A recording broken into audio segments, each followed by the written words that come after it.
स्वाभिमान शोध अस्तित्वाचा या मालिकेच्या आजच्या भागात आज आपण बघणार आहोत. घरातील सर्वजण आदिती मॅमजवळ आलेले असतात. शांतनू देखील खूप इमोशनल झालेला असतो. शांतनू म्हणतो की माझ्यासाठी महिला म्हणून माझी आईच आदर्श आहे. लवी म्हणते की आई, तुम्ही माझ्या गुरु आणि माझ्या पालक होत्या. आता माझ्या आई झाल्या आहात. काय बोलू मी तुमच्याबद्दल. माझ्या आयुष्याला खऱ्या अर्थाने तुम्ही दिशा दिलीत. माझ्यातला स्वाभिमान जागवला. माझ्या प्रत्येक संघर्षात तुम्हीच माझी प्रेरणा आहात. लवी आदिती मॅमच्या पाया पडते. सगळ्यांचेच डोळे पाणावलेले असतात. लवी म्हणते की आई, तुम्हाला आता लवकरात लवकर बरं व्हायचंय हा. सगळे सण समारंभ एकत्रितपणे आपल्याला आनंदात साजरे करायचेत. हो ना बाबा. तेव्हा प्रभाकर सर डोळे पुसत म्हणतात हो ना. आणि असं म्हणून मागे वळून जेव्हा बघतात तेव्हा त्यांना आश्चर्य वाटतं. ते म्हणतात की अरे वा, तुम्ही सर्वजण इथं एकत्र आलायत. शांतनू म्हणतो की ॲक्च्युली बाबा, आम्ही आईला भेटायला आलो होतो. तिला शुभेच्छा द्यायला आलो होतो. सर्वजण आदिती मॅमच्या पायाला हात लावतात आणि म्हणतात की महिला दिनाच्या तुम्हाला खूप खूप शुभेच्छा. त्या म्हणते की हॅपी वुमेन्स डे काकू. शांतनू म्हणतो की आणि बाबा, तुम्ही काळजी करू नका. पुरुषसुद्धा कमी नाही आहेत हे आज आम्ही दाखवून देणार आहोत. मस्त महिला वर्गाला आमच्याकडे बोट दाखवण्याची जागा ठेवणार नाही आहे आम्ही आज. काय काका. तेव्हा प्रदीप म्हणतो तर बोट दाखवायला जागा ठेवणार नाही, फक्त भाजी चिरताना बोटं राहायला हवी.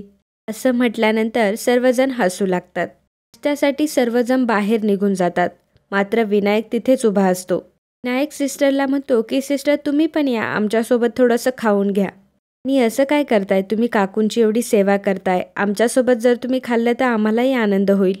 आणि मग सिस्टर तिथून जात असतात. सिस्टर मागे वळून बघतात आणि परत विनायकला आवाज देतात आणि म्हणतात की सर तुम्ही पण. तेव्हा विनायक म्हणतो की हा, तुम्ही व्हा पुढे, मी आलोच. सिस्टर गेल्यानंतर विनायक दरवाजा बंद करतो आणि आपल्या खिशातील बॉटल काढतो. इंजेक्शन भरतो आणि म्हणतो की आदिती काकू, आता कोणी कितीही प्रार्थना करू दे, तुला माझ्यापासून कोणीच वाचवू शकत नाही. हे इंजेक्शन आता तुला कधीच शुद्धीवर येऊ देणार नाही. तो त्या बाटलीमध्ये इंजेक्शन भरतो आणि तिथून निघून जातो.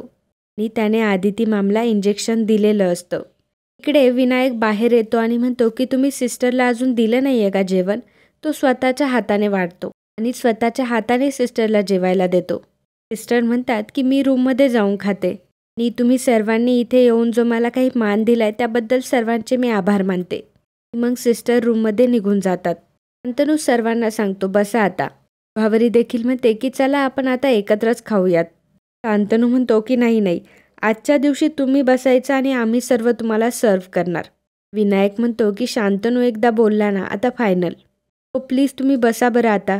आणि मग सगळ्या महिलाही बसतात. प्रभाकर सर आणि प्रदीप काकाही बसतात आणि शांतनू आणि विनायक सर्वांना वाढत असतात.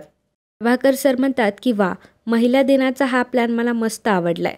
शांतनू, प्रदीप, विनायक, तुम्ही सर्वांनी एवढा कठीण टास्क पूर्ण केलाय. त्याचं कौतुकच आहे, पण परीक्षक आता जो काही निकाल देतील त्यावर तुमचं भवितव्य आहे.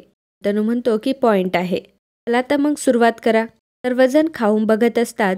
प्रदीप म्हणतो की प्रभुदादा, आज मी स्वयंपाक केल्यामुळे मला भूकच नाही रे. तेव्हा प्रभाकर म्हणतात की अच्छा, तुझ्याकडे बघून तर असं वाटत नाही मला. गीता म्हणते की पोहे कमाल झालेत दादा. भावरी देखील कौतुक करते. पल्लवीही कॉम्प्लिमेंट देते. थोड्यातच प्रदीपच्या फोनवर अविनाश नाईक या त्याच्या जुन्या मित्राचा फोन येतो. हॅलो अविनाश. अरे प्रदीप, पुण्यात आलोय. तुझ्याच घरी येण्याचा विचार करतोय. कधी येऊ सांग. त्यावर प्रदीप म्हणतो की कधीही ये. आज येतोस का सांग संध्याकाळी. पण काही विशेष. अविनाश म्हणतो की सहज म्हण किंवा काही खास विशेष म्हण. आहे ना, माझी बायको आणि मुलगा प्रसाद दोघंही बरोबर आहेत.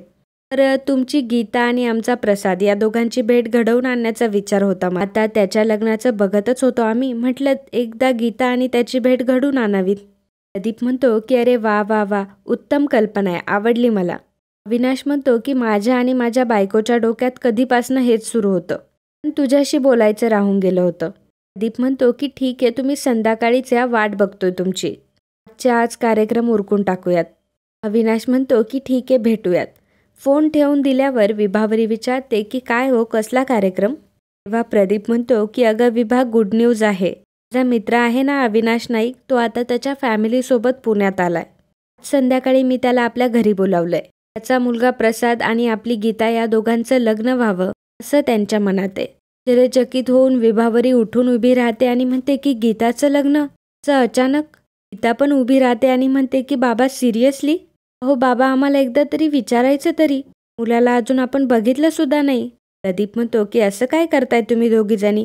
आपण त्या मुलाला काय बघितलं नाही का? आपण त्यांच्या घरी पार्टीला गेलो होतो. तेव्हा प्रसाद भेटला होता आपल्याला. उत्तम घराणं आहे आणि आपल्या तोलामोलाचं आहे. त्या तिकडे अगदी सुखात राहील. तेव्हा पल्लवी म्हणते की काका जरा घाई होते असं नाही वाटत का? नाही म्हटलं तर या दोघींमध्ये ज्योती मोठी आहे. लग्नाचा जर विचार करायचा असेल तर आधी तिच्या लग्नाचा व्हायला हवाय. ठाकर सर म्हणतात की अगदी बरोबर आहे पल्लवीचं. आणि प्रदीप, घाई कशाला करतोयस तू एवढी? पल्लवी म्हणते की खरं तर या दोघींच्याही लग्नाचं वय नाहीये. त्यांना शिकू देत, कशात करिअर करायचे ते त्यांना ठरवू देत, स्वतःच्या पायावर उभं राहू देत आणि मग लग्नाचा विचार करता येईल ना. आणि तो सुद्धा त्यांच्या इच्छेने. तेव्हा प्रदीप म्हणतो की अगं, मी कुठं म्हणतोय की उद्याच्या उद्या लग्न लावा म्हणून. मुलगा बघून ठेवायला काय हरकत आहे? पल्लवी म्हणते की नाही, हरकत नाही आहे काही, पण गीताची इच्छा आहे की नाही ते बघणं महत्त्वाचं आहे. प्रदीप म्हणतो की छे, तिला काय विचारायचं आहे आणि तिला काय कळतं यातलं? प्रभाकर सर म्हणतात की अरे प्रदीप, काय बोलतोयस तू? गीताची मतं आपल्याला जाणून घ्यायला नको का? पल्लवी म्हणते की काका, हो आज महिला दिन आहे. तुम्ही सर्वांनी आज मिळून एवढी तयारी केली आणि आज असं बोलताय. गीताची पण स्वतंत्र मतं असतील, तेही स्वतंत्र विचार असतील. नाही म्हटलं तरी तिच्या आयुष्याचा प्रश्न आहे हा. म्हणून तिला काय वाटतं हे जाणून घेणं पण तितकंच महत्त्वाचं आहे. शांतनू म्हणतो की काका सॉरी, पण मला पल्लवीचं म्हणणं पटतंय. म्हणजे गीताची इच्छा नसेल तर आपण कुठलाही निर्णय घ्यायला नकोय. गीता, हे बघ, तुझी जर इच्छा नसेल, तुला मान्य नसेल तर आपण त्या मुलाला भेटवायला नाही बोलायचं. तू सांग बरं.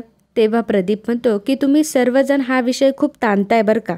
नाही शांतनू, तिने प्रसादला बघितलंय. गीता, तुला प्रसाद आठवत नाहीये का? गीता म्हणते की हो. विभावरी म्हणते की गीता, तू तयार आहेस का त्या मुलाला भेटायला? गीता म्हणते की भेटायला काही हरकत नाही, पण लगेच निर्णय द्यायला हवा असं काही नाहीये ना. प्रदीप म्हणतो की छे छे, असं काही नाहीये. हे बघ गीता, तू त्याच्याशी बोल आणि मग तुझा निर्णय दे. ठीक आहे. तेव्हा गीता म्हणते की हो ठीक आहे. प्रदीप म्हणतो की अरे वा, ठरलं मग. आज संध्याकाळीच बघण्याचा कार्यक्रम करायचा. चला चला, जेवण करा, संध्याकाळची तयारी पण करायची आहे बाबा. विभावरी म्हणते की तुम्ही आधीच एवढा मोठा पसारा घालून ठेवलाय, तो आवरावा लागेल पहिल्यांदा. शांतनू म्हणतो की काकू, आम्ही आहोत ना, तुम्ही फक्त गीतावर कॉन्सन्ट्रेट करा. पल्लवी मनात म्हणते की गीताने स्वतः मुलाला भेटण्यासाठी होकार दिलाय तर ठीक आहे. मुलगा समोर आल्यावर नेमका अंदाज तर येईलच. इकडे मोठी आई स्वयंपाक करत असते. तेवढ्यात मोबाईलला मेसेज येतो. ती म्हणते की महिला दिनाच्या हार्दिक शुभेच्छा. आजचा दिवस आनंदात जाओ, मनाप्रमाणे जगता यावं, असं म्हणून ती मोबाईल ठेवून देते आणि हसत म्हणते की काय उपयोग, आमच्या नशिबी तर दिवसभर काम आणि स्वयंपाकच. हे बसलेत आरामात तंगड्या पसरून. महिला दिनाच्या शुभेच्छा सुद्धा दिल्या नाही मला आज. आज बघतेस त्यांच्याकडे. तेवढ्यातच मोठे काका तिथे येतात. मोठे काका म्हणतात की अगं सुपर्णा, कधीपासून चहा मागतोय? लक्ष कुठं आहे तुझं? मोठी आई म्हणते की माझं सगळीकडे लक्ष आहे, तुमचं मात्र कशातच लक्ष नाहीये. चहा ठेवला होता पण आता नाही करणार. मोठे काका विचारतात की अगं पण का? चहा पावडर आहे की घरात? मोठी आई म्हणते की आहे की, चहा पावडर, दूध, साखर सगळं आहे घरात. पण आता हे सगळं वापरून तुम्ही चहा करायचा आहे आणि तेही माझ्यासाठी. आणि फक्त चहाच नाही, कणिक मळायची आणि गरमागरम पोळ्यासुद्धा करायच्यात. कचरा काढायचा आणि घरातलं सगळं काम करायचं. सगळ्या साग्र संगीत स्वयंपाक करायचा आहे आणि मला इथं जेवायला वाढायचं. मोठे काका विचारतात की का बरं, मी असं का करायचंय? मोठी आई म्हणते की कारण आज महिला दिन आहे. आजच्या दिवशी सुद्धा मीच राबायचं का? एरवी तर करतच असते ना मी, ते काही नाही. आज तुम्ही सगळं काम करायचंय आणि मी फक्त आयतं बसून जेवणार आहे. तुम्हाला जमत नसेल तर बाहेरून मागवा. मी काय वाटेल ते करा, पण मी आज स्वयंपाक करणार नाही. हो, मी तुमच्यासाठी किती काय काय करत असते. उन्हातानात फिरते, लोकांकडे जाऊन धुणी भांडी करते, घरातलं प्रत्येक काम करते, प्रत्येक कामामध्ये तुमच्या सोबत असते. आणि मग तुम्ही माझ्यासाठी एवढं सुद्धा नाही करू शकणार का? आणि आता तुम्ही कामाला लागा. मी आता बाहेर जाते आणि मस्त आराम करते. मोठी आई तिथून निघून जाते आणि मोठे काका कामाला सुरुवात करतात. इकडे सूर्यवंशींची तयारी सुरू असते, सगळ्यांची धावपळ सुरू असते. प्रदीप फोनवर बोलत असतो, पाहुणे मंडळींना घरचा पत्ता सांगत असतो. ज्योती मात्र आपली नेहमीप्रमाणे सेल्फी काढत असते. प्रदीप ज्योतीवर ओरडतो. विनायक म्हणतो, रे काका शांत राहा, काळजी करू नकोस, सगळं अगदी व्यवस्थित होणार आहे. प्रदीप म्हणतो की मुलीचा बाप आहे, पॅनिक तर होणारच ना. इकडे गीता छान तयार झालेली असते. विभावरी म्हणते की सगळं काही छान व्हायला हवं हां. पल्लवी म्हणते की सगळं छानच होणार आहे विभा काकू, तुम्ही काही काळजी करू नका. बरं मला गीता सांग, तू यातलं कुठलं कानातलं घालणार आहेस? गीता म्हणते की कुठलंही चालेल. पल्लवी म्हणते की असं कसं कुठलंही चालेल? यावर काय मॅच होईल, तुला कुठलं आवडलंय ते तू ठरव ना. पल्लवी म्हणते की हे बघ, हे सुद्धा सूट होईल त्यावर. गीता म्हणते की चालेल. तेवढ्यात प्रदीपचा आवाज येतो की विभा, मंडळी आले ग. विभावरी म्हणते की ठीक आहे ठीक आहे. पल्लवी म्हणते की विभा काकू तुम्ही व्हा पुढे. विभावरी तिथून निघून जाते. पल्लवी गीताला विचारते की गीता तू ठीक आहेस ना? गीता म्हणते की हो. परंतु गीता कुठेतरी ठीक नसते. आणि मित्रांनो, आजचा हा भाग इथेच संपतो. पुढील भागात आपल्याला पाहायला मिळणार आहे, गीता सर्वांसमोर म्हणते की मला प्रोफेसर होण्याची इच्छा आहे. मुलाची आई तिला विचारते की आणि ते पूर्ण करून तू करणार काय आहेस? आम्हाला आमच्या घरात आमचं ऐकणारी मुलगी हवी आहे आणि घराण्याच्या शिस्तीत राहणारी सून हवी आहे. तेव्हा पल्लवीला काय हे सहन होत नाही आणि ती बोलून बसते की थोडक्यात तुमच्या तालावर नाचणारी. बरोबर ना? तेव्हा मात्र घरातले सर्वजण एकमेकांकडे बघायला लागतात.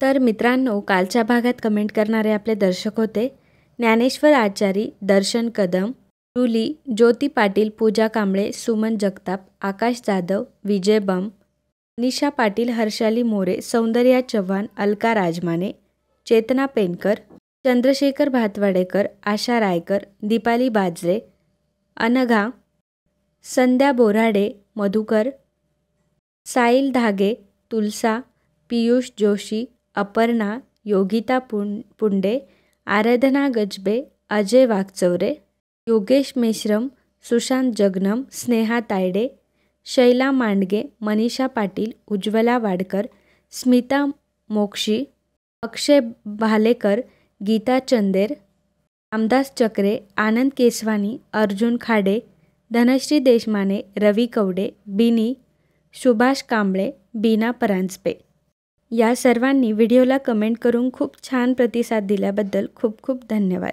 खूप खूप धन्यवाद. खूप खूप धन्यवाद. खूप खूप धन्यवाद. खूप खूप धन्यवाद. खूप खूप धन्यवाद. खूप खूप धन्यवाद. खूप खूप धन्यवाद. खूप खूप